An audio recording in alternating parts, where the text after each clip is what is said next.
ទទួលការពិតនៅតែកិនរឿងរ៉ាវស្នេហាយើងកូនឡងរឿងអូនលួចក្បត់បងក្រោយខ្នងត្រឡប់ទៅលួចតាក់ទងមនុស្សធ្លាប់ក្បត់ស្រីក៏នឹកទង្វើល្អល្អ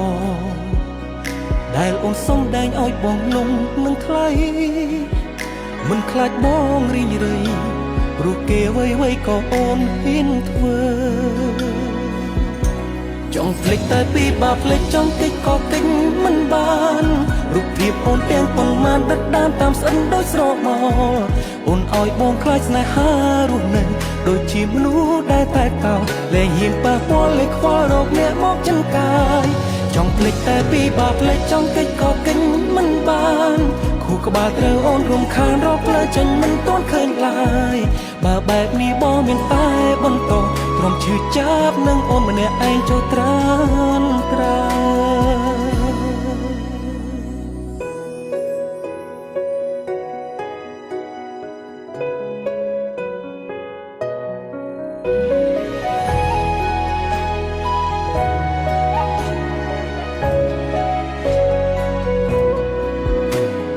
ពីបាក់ស្រែម្លែនោះល្អ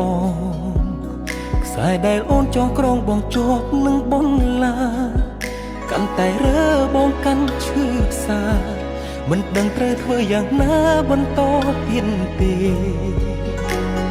មានតែរងចាំវេលាថ្ងៃណាមួយដែលបងអាចភ្លេចមាសមេតើមានថ្ងៃនោះទេគ្រាន់ចង់ភ្លេចគេក៏ពីបាក់ម្លេះ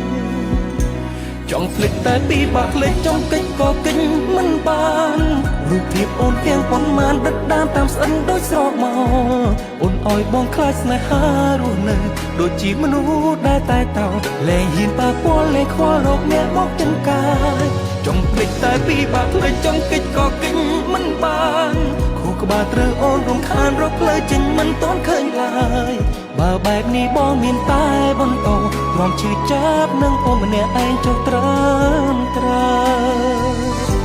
ចង់ភ្លេចតែពីបាបភ្លេចចង់កិច្ចក៏កិច្ចមិនបានរូបភាពអូនទាំងប៉ុន្មានដិតដាមតាមស្អិនដូចស្រមោលអូនឲ្យបងខ្លាចស្នេហារស់នៅដូចជាមនុស្សដែលតែកោលែងហ៊ានប៉ះពាល់លែងខ្វល់រកអ្នកមកចិនកាយចង់ភ្លេចតែពីបាបភ្លេចចង់កិច្ចក៏កិច្ចមិនបានខួរក្បាលត្រូវអូនរំខានរកផ្លូវចេញមិនទាន់ឃើញឡើយបើបែបនេះបងមានតែបន្តទ្រាំឈឺចាប់នឹងអូនម្នាក់ឯងចុះត្រា